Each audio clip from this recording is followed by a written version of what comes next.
बताया था कि स्ट्रक्चर ऑफ सेल, उसमें डिफरेंट पार्ट्स के बारे में डिस्कस किया था। आज हम आपको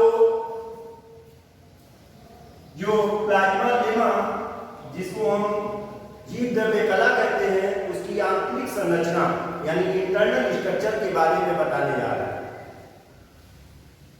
जैसा कि आपको डायग्राम में दिखाया गया है कि हर एक सजीव कोशिका लिविंग सेल में सबसे बाहर प्लाज्मा लेमा या जीव द्रव्य कला पाई जाती है, जो कि फास्फोलिपिड और प्रोटीन की बनी होती है। लेकिन मेन डिफरेंस प्लांट और एनिमल सेल में यह है कि इस प्लाज्मा लेमा या जीव द्रव्य कला के बाहर प्लांट सेल में एक और नॉन लिविंग निर्जीव भित्ति होती है, जिसको कोसा भित्ति कहते हैं, जो कि सेलुलोज की बनी होती है। जबकि एनिमल सेल में जो सेल वॉल है वो एब्सेंट होती है। इसलिए हमने यहाँ पे सेल वॉल को नहीं दिखाया है, क्योंकि एनिमल सेल में सेल वॉल एब्सेंट होती है। अब चाहे वो प्लांट सेल की प्लाज्मा लेमा हो, चाहे एनिमल सेल की प्लाज्मा लेमा हो, अगर हम देखें कि उसमें फास्फोलिपिड और प्रोटीन का अरेंजमेंट कैसा है, यानी उसका इंटरनल स्ट्रक्चर के बारे में अगर हम डिस्कस करें, तो इसके इंटरनल स्ट्रक्चर के लिए दो परिकल्पनाएं या हाइपोथेसिस प्रदान की गई, जो कि अलग अलग साइंटिस्टों के द्वारा दी गई। उनमें से पहली जो है unit membrane structure of plasma lemma, यानी जीव द्रव्य कला की एकक कला संरचना, जिसको गिवन बाय रॉबर्टसन इन 1950, जिसको 1950 में रॉबर्टसन के द्वारा दिया गया। और दूसरी हाइपोथेसिस यानी जो परिकल्पना है fluid and mosaic model of plasma lemma, जिसको जीव द्रव्य कला का तरल मोज़ेक मॉडल कहा जाता है, और इसको सिंगर एंड निकोलसन नामक साइंटिस्ट ने 1972 में दिया था।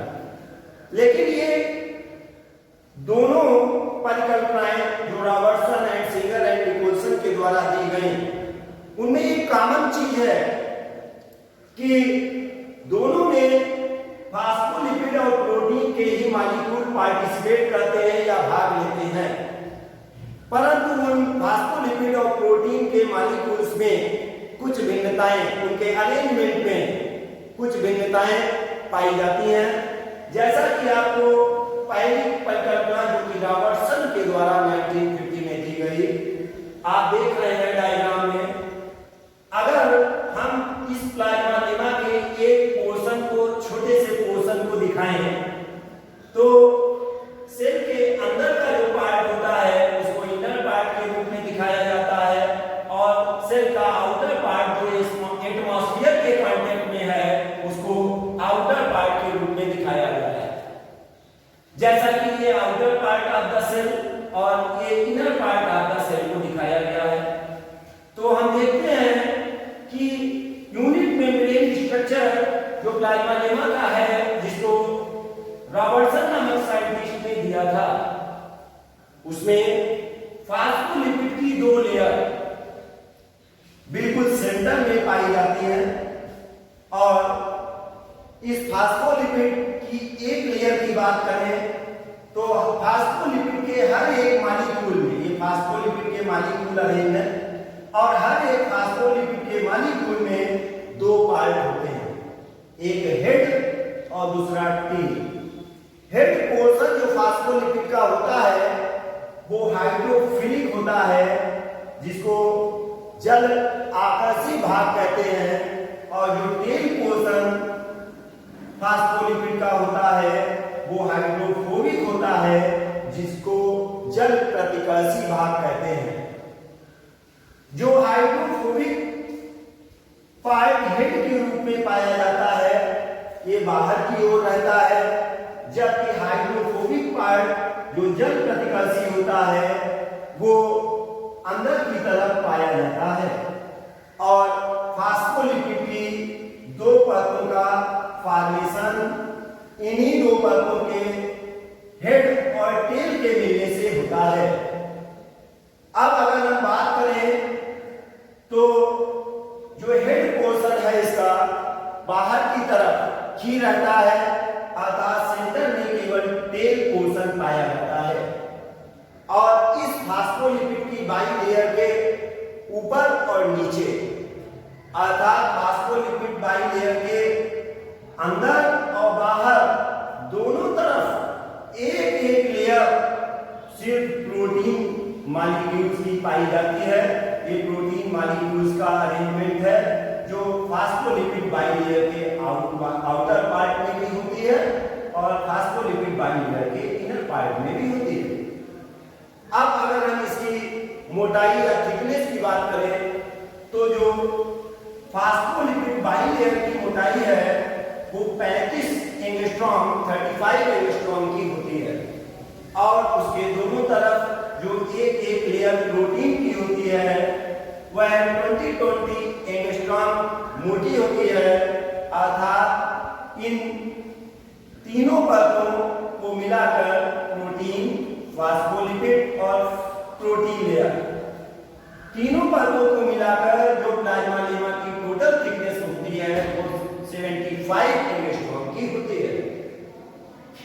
अगर हम यूनिट मेम्ब्रेन की बात करें कि एक यूनिट मेम्ब्रेन या एकक कला के मीनिंग क्या है, तो इन्हीं चार परतों को मिलाकर, कौन सी चार परतें?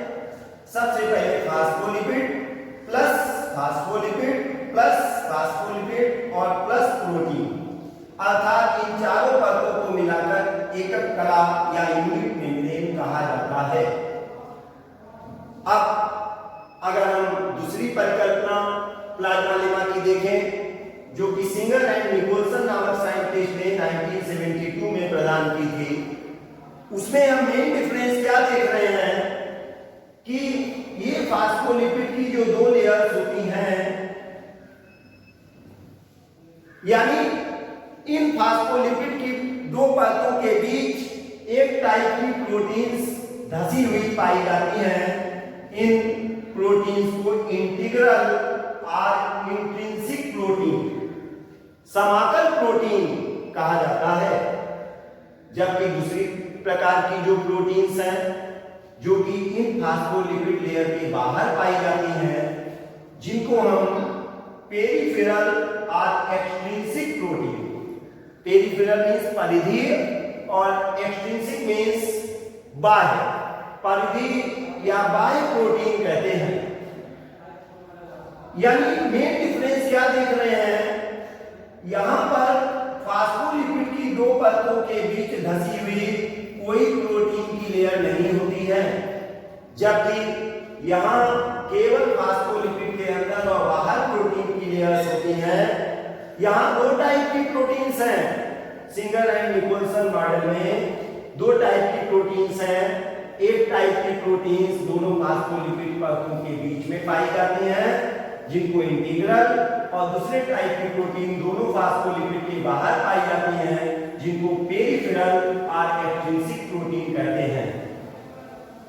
ये जो इंटीग्रल या इंट्रिंसिक प्रोटीन है, जैसा कि फास्फोलिपिड बाइलेयर में मैंने पहले ही बताया कि एक हेड पोर्शन होता है और एक टेल पोर्शन होता है, यानी हेड हाइड्रोफिलिक होता है और टेल हाइड्रोफोबिक होता है। हाइड्रोफिलिक जल आकर्षी और हाइड्रोफोबिक जल प्रतिकर्षी। यानी जो फास्फोलिपिड के बीच में धसी हुई इंटीग्रल या इंट्रिंसिक प्रोटीन होती है वो जल आकर्षी और जल प्रतिकर्षी क्रियाओं के द्वारा फास्फोलिपिड की दोनों परतों में बंधी रहती हैं और वो एक कैनाल्स का फॉर्मेशन करती हैं। वह कैनाल्स सेल के आउटर और इनर पार्ट के बीच विभिन्न पदार्थों के आवागमन में सहायता प्रदान करता है, जो कि इंटीग्रल या इंट्रिंसिक प्रोटीन्स के द्वारा बनाई जाती हैं। दूसरे टाइप की जो प्रोटीन्स हैं जो इन फास्फोलिपिड के बाहर पाई जाती हैं, पेरिफेरल और एक्सट्रिंसिक प्रोटीन, इनके ऊपर विशेष टाइप के जब प्रोटीन के साथ कार्बोहाइड्रेट जुड़ जाता है, ग्लाइकोमीन्स कार्बोहाइड्रेट, तब इनको ग्लाइकोप्रोटीन्स कहने लगते हैं। और जब ग्लाइको मीन्स कार्बोहाइड्रेट के साथ लिपिड का पोर्शन जुड़ जाता है तब हम इनको ग्लाइकोलिपिड कहने लगते हैं। परंतु इन ग्लाइकोप्रोटीन्स और ग्लाइकोलिपिड्स का बहुत ही महत्वपूर्ण स्थान होता है सेल में। क्योंकि इन ग्लाइकोप्रोटीन्स और ग्लाइकोलिपिड्स की विशिष्टता के आधार पर ही एक कोशिका अपने जैसी दूसरी कोशिका को पहचान सकती है। और यह क्रिया किसमें मदद करती है? यह क्रिया अंगों के प्रत्यारोपण में मदद करती है। जैसा कि आपको बताएं कि अगर किसी एक इंसान का कोई आर्गन किसी दूसरे इंसान में ट्रांसप्लांट किया जाता है तो सबसे पहले जो डोनर देने वाला इंसान है और रिसिपिएंट जो लेने वाला उस आर्गन को लेने वाला इंसान है, उस डोनर और रिसिपिएंट दोनों की सेल की सबसे पहले जांच की जाएगी। अगर डोनर और रिसिपिएंट की सेल्स की ग्लाइकोप्रोटीन्स और ग्लाइकोलिपिड्स आपस में मिलती हैं, मैच करती हैं, तब तो वो आर्गन रिसिपिएंट में एक्सेप्ट किया जाएगा यानी स्वीकार किया जाएगा। अगर डोनर और रिसिपिएंट की ग्लाइकोलिपिड्स और ग्लाइकोप्रोटीन्स मैच नहीं करती है तो वो ट्रांसप्लांट आर्गन रिजेक्ट कर दिया जाता है यानी उसकी बॉडी उसको स्वीकार नहीं कर पाती है। इसके मतलब सबसे पहला इसका काम है कि जब एक कोशिका अपने जैसी दूसरी कोशिका की पहचान विशिष्ट ग्लाइकोप्रोटीन और ग्लाइकोलिपिड्स के आधार पर करती है तो यह क्रिया अंगों के प्रत्यारोपण में। और दूसरा, एक इंसान का ब्लड ग्रुप दूसरे इंसान से भिन्न होता है, समान भी हो सकता है, लेकिन ए बी और ए बी ब्लड ग्रुप जो है उसमें विशिष्टता आरबीसी यानी लाल रुधिर कणिकाओं की जीव द्रव्य कला के ऊपर जो विशिष्ट ग्लाइकोप्रोटीन्स और ग्लाइकोलिपिड्स पाई जाती हैं उन्हीं के कारण होती है। इसका मतलब ये है कि ए रुधिर वर्ग वाले व्यक्ति को केवल ए रुधिर वर्ग ही दिया जा सकता है और बी रुधिर वर्ग वाले व्यक्ति को केवल बी रुधिर वर्ग वाला रक्त ही दिया जा सकता है। तो मेन डिफरेंस जो है एकक कला संरचना और फ्लूइड मोज़ेक मॉडल में, इसका नाम फ्लूइड मोज़ेक मॉडल इसलिए पड़ा क्योंकि आपने देखा कि इसमें मोज़ेक अवस्था में कौन रहता है, इंटीग्रल या इंट्रिंसिक प्रोटीन रहती है जो फास्फोलिपिड की दोनों परतों के बीच हाइड्रोफिलिक और हाइड्रोफोबिक क्रियाओं के द्वारा बनी रहती है। जबकि स्वतंत्र रूप से पाई जाने वाली प्रोटीन जिसको पेरिफेरल प्रोटीन कहते हैं, एक्सट्रिंसिक प्रोटीन कहते हैं, वह हमेशा फ्लूइड अवस्था में बनी रहती है। इसलिए इसको तरल मोज़ेक मॉडल या फ्लूइड मोज़ेक मॉडल कहा जाता है। और इसको एकक कला संरचना क्यों कहते हैं, मैंने आपको पहले ही बताया कि इन चार परतों को मिलाकर प्रोटीन प्लस फास्फोलिपिड और प्लस प्रोटीन, इन चारों परतों को सम्मिलित रूप से यूनिट मेम्ब्रेन या एकक कला कहा जाता है। अब जितनी भी मेम्ब्रेन्स हैं, चाहे वो न्यूक्लियर मेम्ब्रेन हो, चाहे माइटोकॉन्ड्रिया की मेम्ब्रेन हो, चाहे क्लोरोप्लास्ट की मेम्ब्रेन हो, चाहे लाइसोसोम्स की मेम्ब्रेन हो, चाहे गोल्गी कॉम्प्लेक्स की मेम्ब्रेन हो, चाहे एंडोप्लाज्मिक रेटिकुलम्स की मेम्ब्रेन हो, जितनी भी जैविक कलाएं हैं वो सब फास्फोलिपिड और प्रोटीन की ही बनी होती हैं, यानी यूनिट मेम्ब्रेन टाइप की ही होती हैं। अब हम आपको प्लाज्मा लेमा का फंक्शन बताने जा रहे हैं। देखिए प्लाज्मा लेमा जो कि अगर रिक्तिका की हम बात करते हैं जो कि केवल प्लांट सेल में होती है, एनिमल सेल में जैसा कि रिक्तिका नहीं होती है, मैंने आपको पहले ही बताया था। रिक्तिका की बात करें तो वो भी फास्फोलिपिड और प्रोटीन की ही बनी होती है। चाहे रिक्तिका कला या टोनोप्लास्ट हो और चाहे प्लाज्मा लेमा या सेल मेम्ब्रेन कोसा कला हो, दोनों का फंक्शन एक ही है,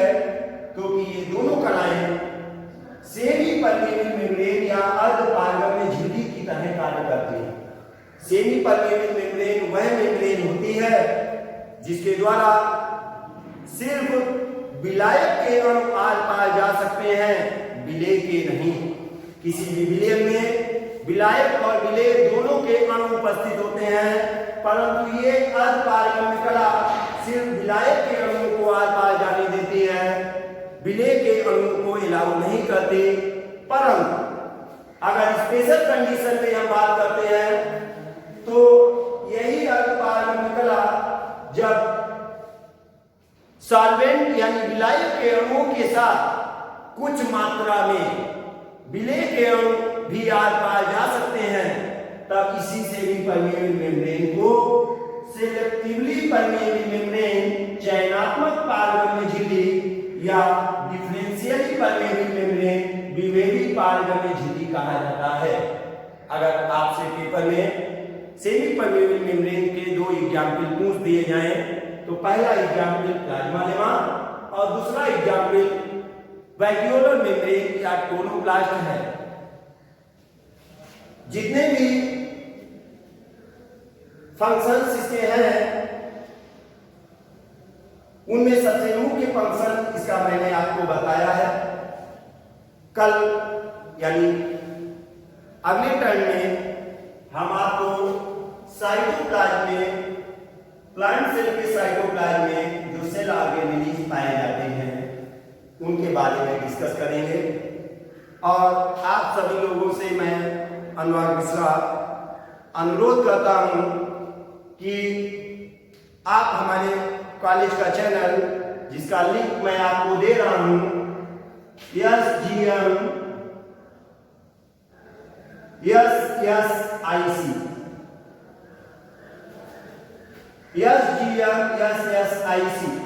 श्री गायत्री महासंघ शिक्षण संस्थान इंटर कॉलेज, जो कि जिला शाहजहांपुर के तहसील कुआया की बंडा ब्लॉक में स्थित है, उसका YouTube चैनल के माध्यम से हम लोग ऑनलाइन स्टडी करा रहे हैं। और आप सभी लोगों से अनुरोध है कि आप अपना व्हाट्सएप नंबर हमारे कमेंट्स में भेजें और दूसरा हमारे चैनल को ज़्यादा से ज़्यादा आप लोग अपने ग्रुप में शेयर करें और सब्सक्राइब करना ना भूलें। इसके अलावा हम आपको बताना चाहते हैं ज़्यादा से ज़्यादा चैनल को सब्सक्राइब करिए और बेल आइकॉन का बटन दबाइए, क्योंकि आगे आने वाली जितने भी लेटेस्ट इंफॉर्मेशन आपको इन वीडियो में प्रोवाइड कराई जाती है वो मिल सके। और ये सब टॉपिक जिनको आप स्टडी कर रहे हैं आप हमारे चैनल को अपने ग्रुप में शेयर करें, क्योंकि जितने भी बच्चे हैं उनको ज़्यादा से ज़्यादा फायदा मिले। इस कोरोना काल में हम कामना करते हैं be safe and stay home, आप घर पे रहें, सुरक्षित रहें। इसी के साथ आज के टॉपिक को हम यहीं पे समाप्त करते हैं। धन्यवाद।